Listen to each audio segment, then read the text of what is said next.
Let me tell you why The Wizard of Oz is bullshit.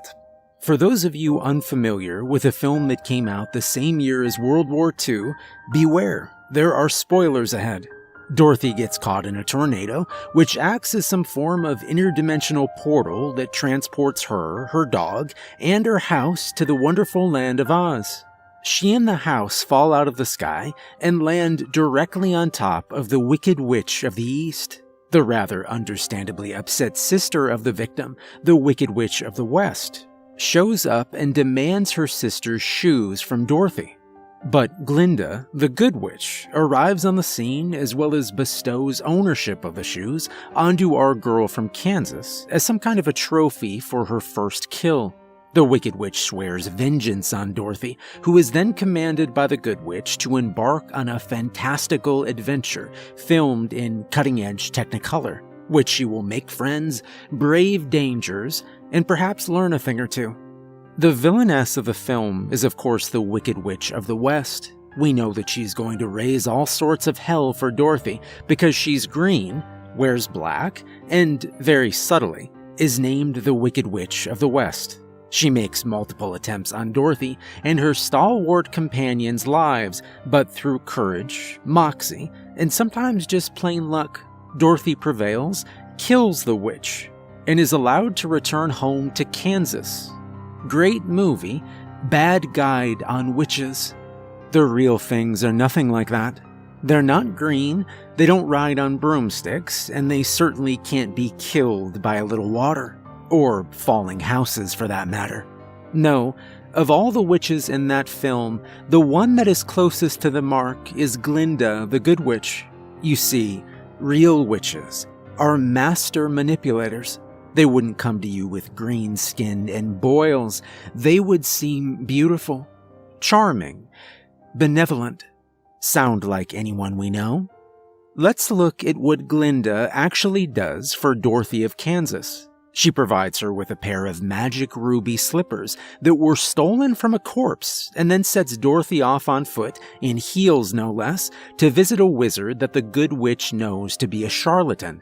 Along the way, Dorothy experiences horrors and hardships until she winds up killing the Wicked Witch, ridding Glinda of yet another rival. Only after her contract is completed, Glinda tells Dorothy that she could have gone home at any time and probably spared herself a lifetime of nightmares. Kind of an asshole, right? So, yes, real witches are more like Glinda than the Wicked Witch, beautiful and enchanting. Until the mask slips. And if you should find yourself in one's path, pray that she passes you by. Because a real witch will take you places, make no mistake.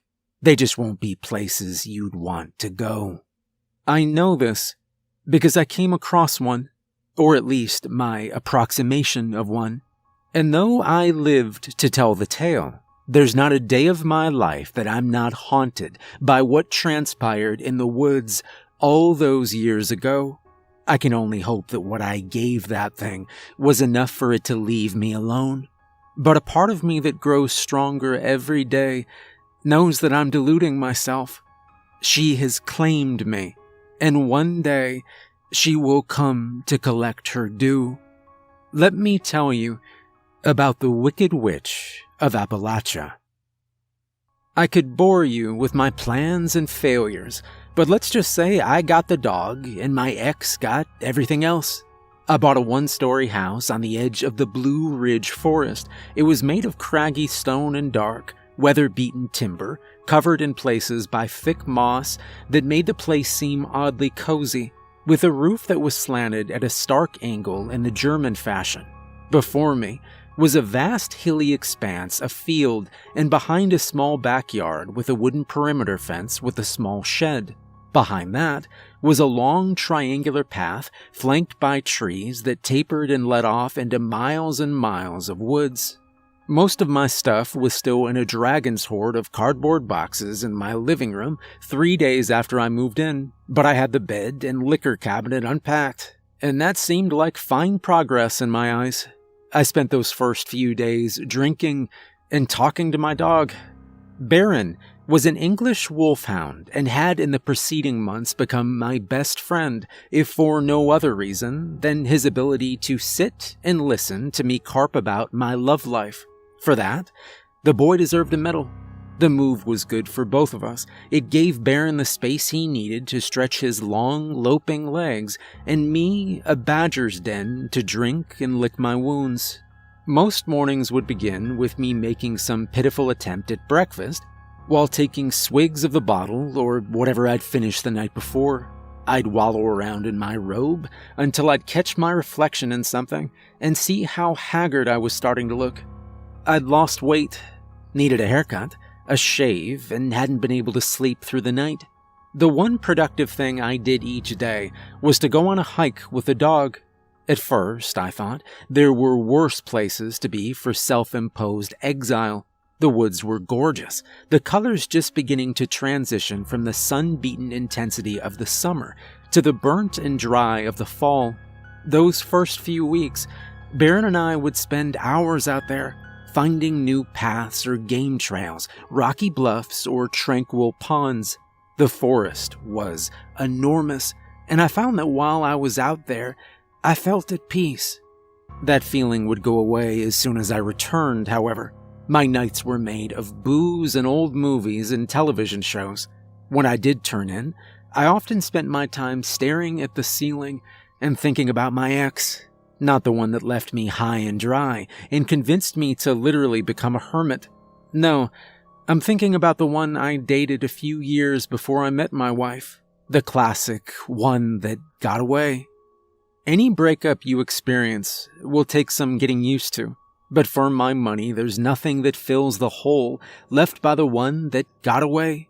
Getting cheated on is a huge betrayal, and growing stagnant and finding indifference in someone you once loved is tragic. But the one that got away is worse than them, because you will forever compare that person to what you currently have. A part of you, whether big or small, will always hold on to that comparison, pining over what could have been. More than anything, there's the bitterness. So, I'd sit there and think about Emily, or if I fell asleep, I'd dream about her. The dreams were the worst, because those stuck with me. I'd go weeks without thinking about her, and then I'd have one passionate dream, and when I woke up the next morning, her hooks would be right back in me again. That's why I tried to pass out every night. Anyway, I was at the house for a little over a month when Baron and I found the cabin. It was a brilliant fall day. There wasn't a cloud in the sky, and the blue was magnificent. We'd hiked for about 6 miles into the woods when the trees thinned out and we saw what remained of a cabin you might expect to see in a frontier exhibit in a museum. I went to go poke around inside, but Baron was acting strange.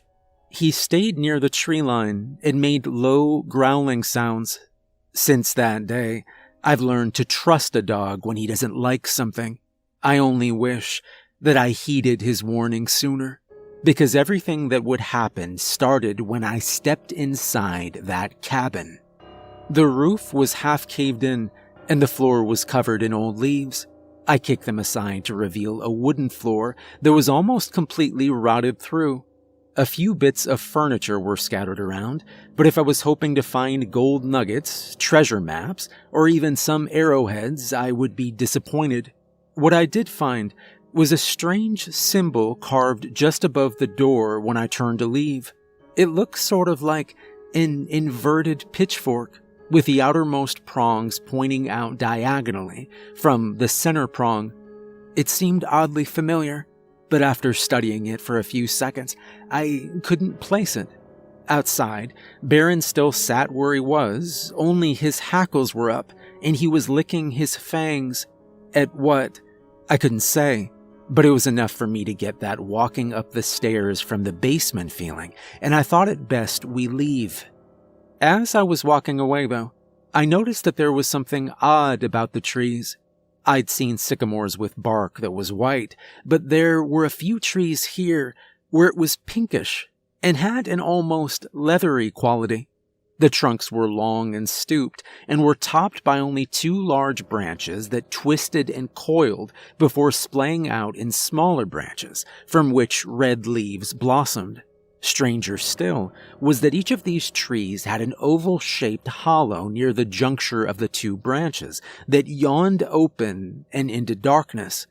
I couldn't say why, but there was something revolting about those trees. I was sufficiently spooked by that point, so I called the Baron, and he was more than happy to get going with me. That night, I dreamt of Emily. We were sitting by a river watching the deep, dark water speed by. She was mouthing some words at me, but I couldn't hear what she was saying over the roar of the current. Her eyes glittered mischievously, and a small, crooked smile appeared on her lips. I smiled back, and then a shadow fell over us, like a cloud moving in front of the sun. Her smile dropped slightly, and for just a moment, that look in her eyes became one of hunger. I woke up to the wind blowing with the intensity of a storm, howling from the trees and causing the house to creak and groan. My head was killing me from the scotch I'd been drinking, and my mouth was stale and sticky.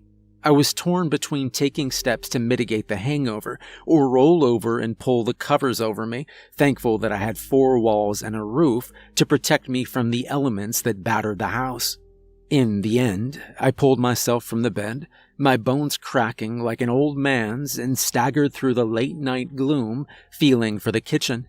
I filled a glass with water and downed it standing over the sink, and as I refilled it, I looked out the window into the backyard to assess the storm. It was dark back there, but I was able to make out a weeping willow, the wind causing its branches to flail and whip about. Beyond it, the taller trees of the woods stood like sentinels, swaying back and forth. Oddly enough, I noticed that the sky was clear, the full moon and stars shining down coldly. I brought the full glass of water back to bed with me. I didn't sleep. I just laid there, my mind once again returning to Emily as it always did, and listening to the moan of the wind. The next morning, I went off into town for supplies. It was a few miles, and I would often walk, but I was feeling uncharacteristically motivated and wanted to start some projects around the house, which meant I'd need the truck for lumber and what have you.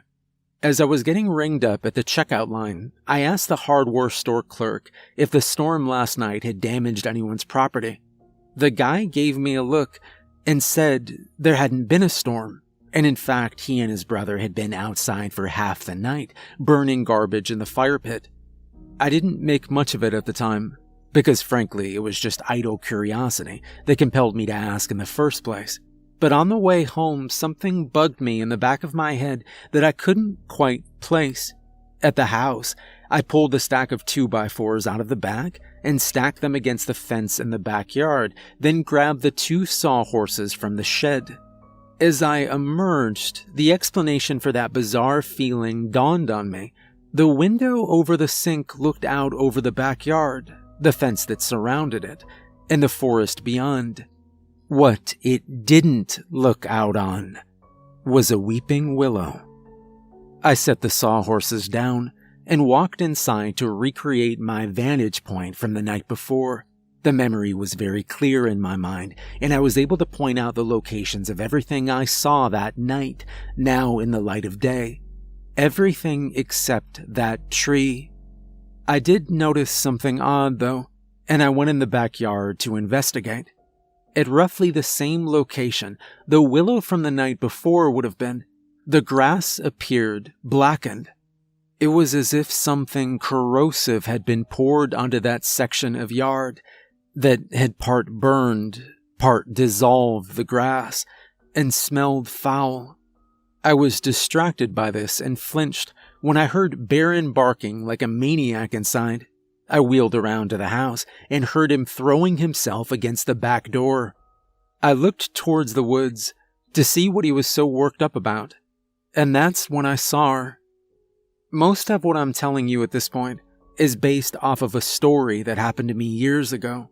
Even still, the memories are as clear as they would have been if it happened a week ago.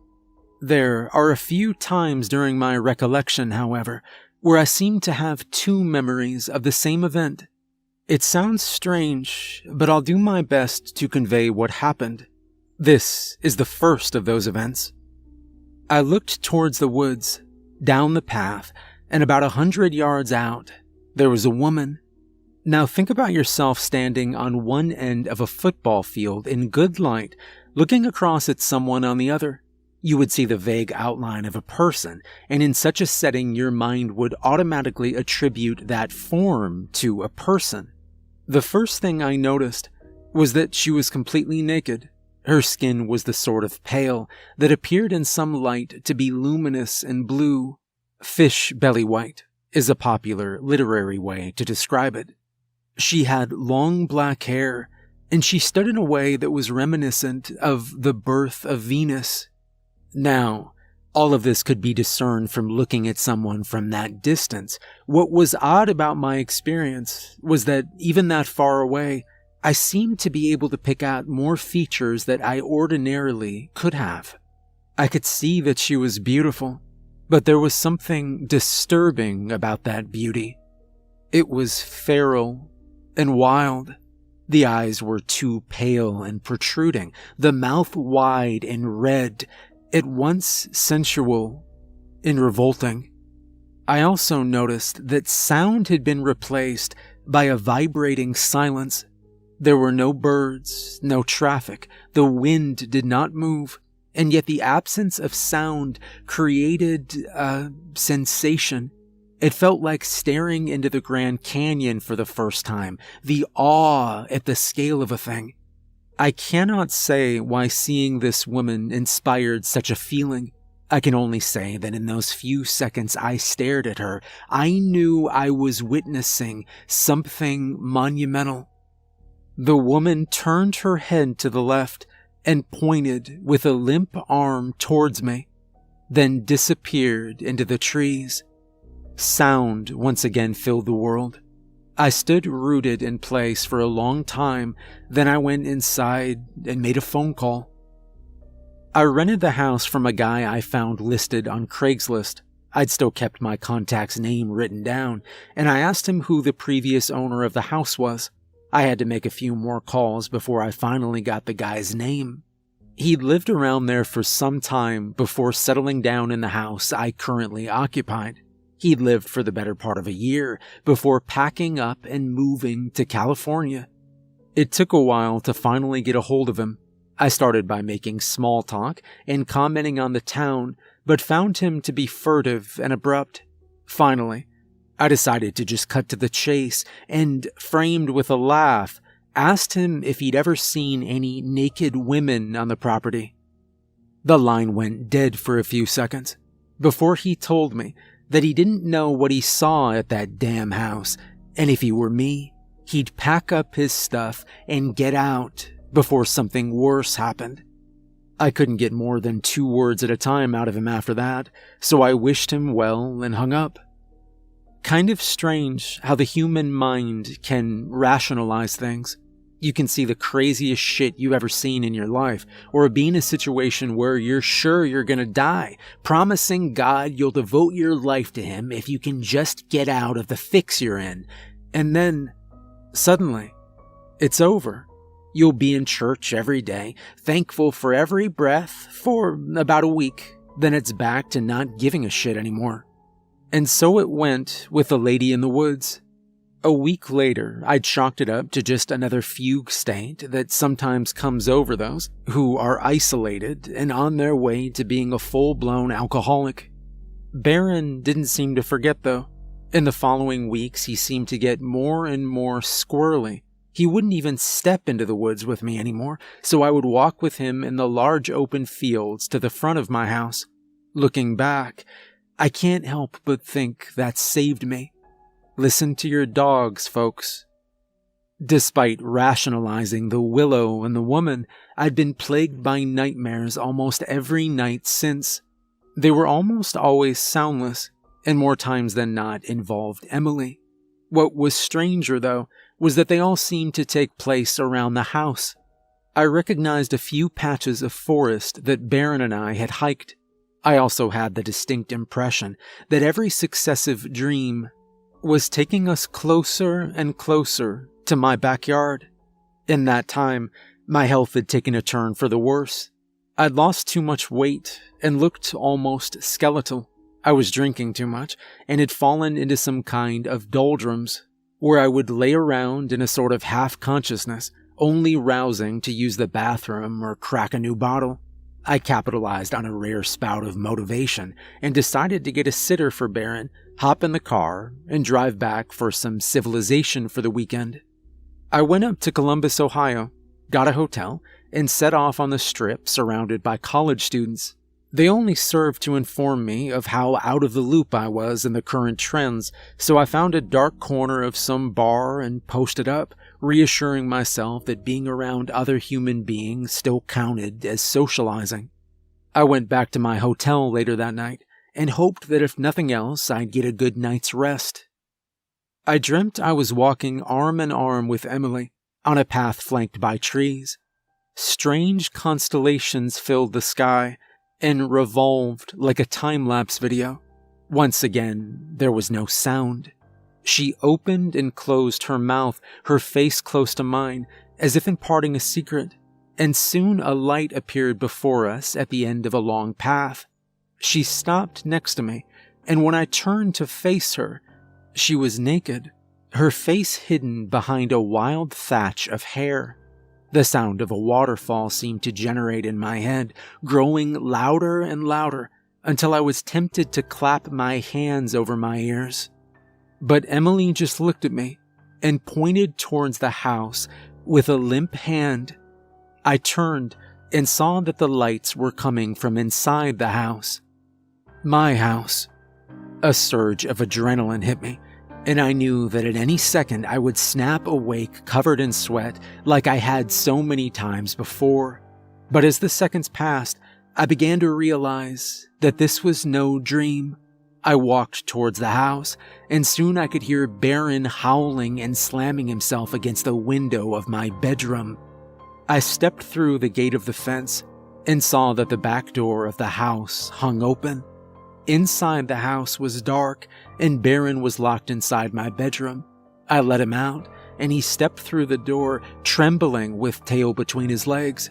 I was still dazed from what I was experiencing. How could it be possible? Earlier that night, I was around 200 miles away from home, and yet here I was. The truck was nowhere in sight. Strange as it is to say now, but at the time, all I wanted to do was sleep. I was bone tired and felt as if I'd been drugged. I didn't even make it into my bed, and instead collapsed on my couch in the living room, surrounded by the boxes that I still had not bothered to unpack in the few months I'd lived in the house. That night, I had the last dream I'd ever have. It was a popular one with me.